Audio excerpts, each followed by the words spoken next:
Hi everybody, we're going to read Birds on Stage. Birds on Stage.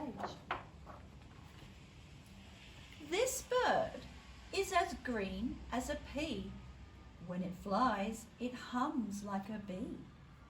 What can it be? A hummingbird. Did you guess hummingbird?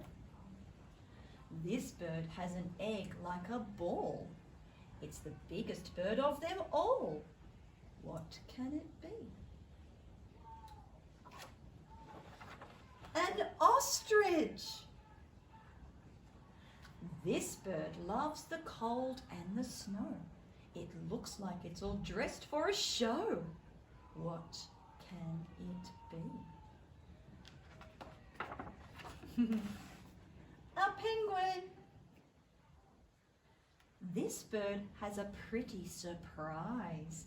When it fans out its tail, the feathers have eyes.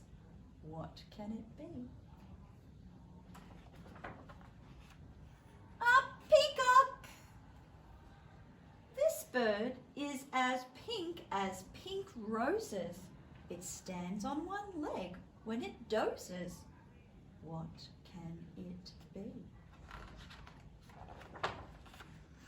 A flamingo. This bird has a beak half its size. It's a wonder this bird ever flies.